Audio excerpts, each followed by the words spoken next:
Salut à toutes et à tous, pour cette nouvelle vidéo, je vous emmène sur un chantier. Eh ben ça se voit. Oui, et c'est pour vous expliquer comment on construit aujourd'hui un bâtiment comme celui-ci. Bah avec du béton, non? Enfin, ce que je veux dire, comment on fait pour assembler pièce par pièce tous les éléments d'un bâtiment, depuis les fondations jusqu'aux finitions, en évitant bien sûr de faire des erreurs et des malfaçons. Parce qu'un bâtiment comme ça, c'est un véritable puzzle à construire. Tu vas nous dire aussi en respectant les délais et les coûts. Exactement. Waouh, t'as une baguette magique alors. Non, j'ai ça. Des lunettes de réalité mixte et vous allez voir que c'est en train de révolutionner les métiers du bâtiment et des travaux publics.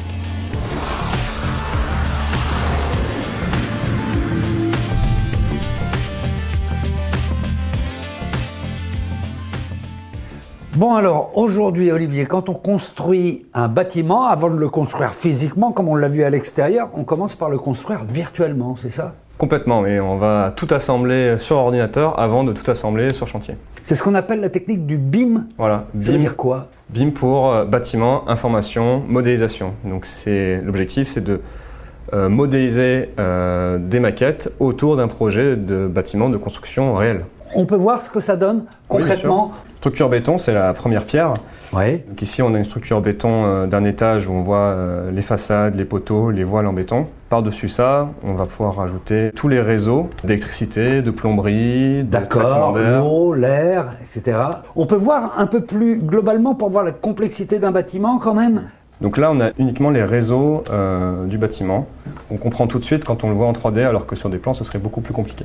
Alors, il y a une maquette générale qui est faite avant le début du chantier, mais en fait, cette maquette, elle évolue au fil du temps. Exactement, en fait, le BIM va suivre tout le cycle de vie du projet. Donc on va commencer à réaliser une maquette BIM à partir de la modélisation de l'architecte qui va réaliser pour les avant-projets le permis de construire. Ouais. Et petit à petit, chaque spécialité va modéliser son propre métier en 3D. Ouais. Et on va assembler ces maquettes entre elles pour avoir une vision globale et complète de l'ensemble de l'immeuble. Globalement, c'est quoi les avantages du BIM?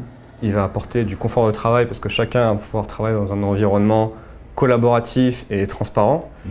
Et par ailleurs, ça va faire gagner du temps au projet parce qu'on va moins faire d'erreurs.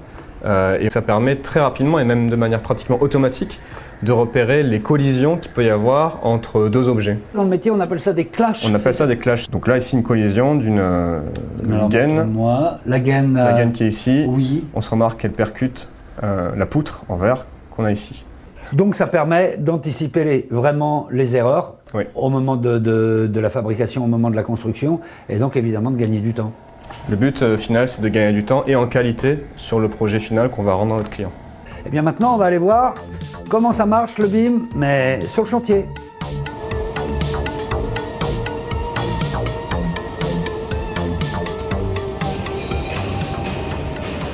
Salut Laurent. Salut Fred. Qu'est-ce que tu es en train de regarder là? Parce que moi je vois rien. Je vois les ventiloconvecteurs, je vois les réseaux aéroliques, je vois les terminaux de soufflage et de reprise, je vois l'intégralité des réseaux d'eau pluviale, je vois beaucoup de choses moi. Je peux voir? Bien sûr.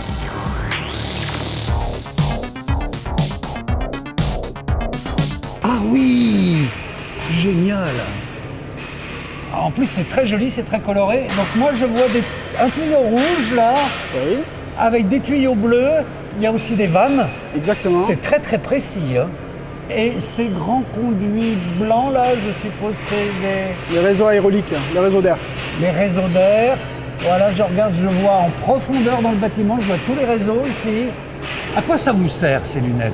Alors c'est en phase de test, mais ça va nous servir à vérifier, à contrôler le bon état d'exécution et la bonne cohérence avec ce qu'on a imaginé et conçu avec la réalité du terrain. D'accord, déjà savoir si les équipements sont à la bonne place. Exactement. Alors avec ces lunettes en plus, on peut voir, on pourrait dire l'invisible, c'est-à-dire qu'il paraît qu'on peut voir à l'intérieur du béton, c'est vrai ça? Ah, tu veux voir à travers le poteau? Ouais. Allez, on y va. Alors on va s'approcher. Ah oui, c'est incroyable, je rentre dans le poteau. Qu'est-ce qu'on voit en fait? On voit toute l'armature. C'est des poteaux en béton armé, donc il y a le béton que l'on voit. Hein. Et ensuite, il y a les armatures qui sont à l'intérieur. Donc là, je suis en train de voir tout le squelette en fait du bâtiment, comme ça. Et alors, ce qui est génial aussi, je vais essayer de faire la manip, hein, c'est qu'on peut mesurer, prendre des cotes. Je vais partir d'ici, voilà. Et vous pouvez voir que la mesure est très très précise et je vais m'arrêter là. Voilà. Bah écoute, c'est génial. Hein.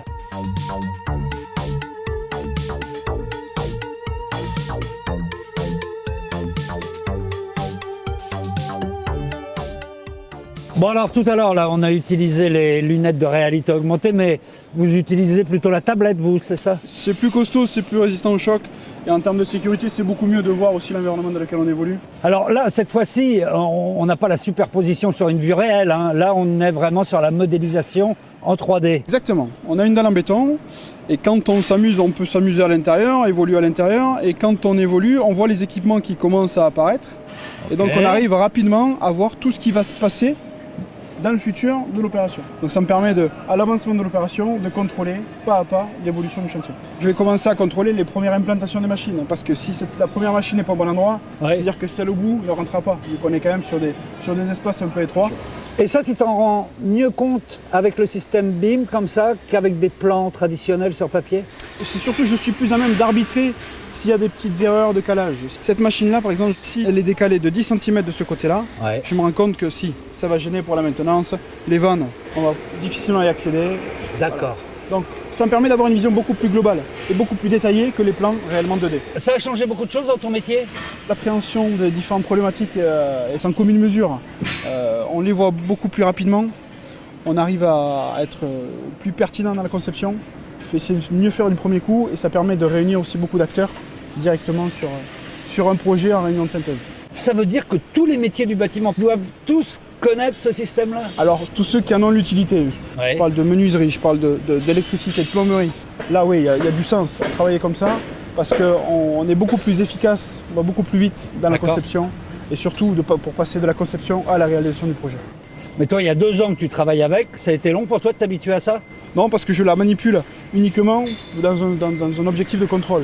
Je ne conçois rien, je ne dessine rien, je m'en sers uniquement comme une visualisation. D'accord. Et oui, la conception de la maquette 3D, c'est l'affaire d'Olivier, le BIM manager et de son équipe. Le BIM manager, c'est pas forcément celui qui va modéliser la maquette, mais c'est lui qui va coordonner le projeteur, qui conçoit et qui modélise dans l'objectif de pouvoir récupérer une maquette complète, lisible par tous. Les principales compétences pour devenir BIM manager, ce serait l'écoute des problématiques de gens du métier et la curiosité envers les nouvelles technologies et l'informatique. Donc arriver à coupler ces 2 compétences-là, ces 2 atouts-là, c'est ce qui fait pour moi aujourd'hui un BIM manager. Avec l'arrivée du BIM, d'autres métiers ont aussi vu le jour. On va avoir le coordinateur BIM, donc lui il va vraiment être au plus proche du terrain et former un binôme avec le conducteur de travaux dans la réalisation d'un projet très spécifique pour lui apporter un support technique, informatique auprès de la maquette numérique ou exécuter certaines tâches automatiques, par exemple la détection des clashs au fur et à mesure de l'évolution des maquettes. Il y a un autre métier qui est né, c'est le métier de développeur BIM. Donc c'est des gens qui ont pour objectif de mettre en place une démarche BIM ou développer des outils numériques pour des métiers aujourd'hui qui n'en sont pas dotés. Si vous aussi vous voulez vous former au métier du BIM, il existe déjà des formations spécialisées dans certaines écoles d'ingénieurs. Aujourd'hui, il y a tout à faire dans le bâtiment d'un point de vue numérique. On sait ce qui fonctionne parce qu'on peut facilement regarder d'autres industries, l'industrie de l'aéronautique ou de la mécanique, qui ont adopté déjà ces réflexes numériques et s'en inspirer pour faire en sorte que ça évolue encore mieux dans le monde du bâtiment. Chaque année, il y a des nouveautés. Chaque année, il y a de plus en plus d'acteurs qui se forment aux outils numériques et au BIM. Et ça devient de plus en plus facile de mettre en place une démarche complète BIM sur les projets. Alors autant vous dire que le BIM, c'est une affaire en béton. Mais attendez, il est où Fred là? Fred? Bon alors maintenant les gars, vous me peignez toute cette façade en rose. Voilà. Un peu moins rose quand même. Ça va Fred? Tu t'amuses bien? C'est incroyable, on se croirait dans un jeu vidéo. Oui, mais là t'es sur un vrai chantier. Je sais, on est dans la vraie vie avec des vrais métiers. D'ailleurs, si ça vous intéresse d'en savoir plus sur toutes les innovations et les métiers du bâtiment et des travaux publics, eh bien c'est très simple, vous allez sur le site laconstruction.fr. Je suis sûr que ça vous donnera plein de bonnes idées. Ah bah elle a disparu ma façade. C'est normal Fred, t'as plus ton casque. Pas bête. Pas bête, pas bête. Pas de tête. Allez, ciao les sorciers.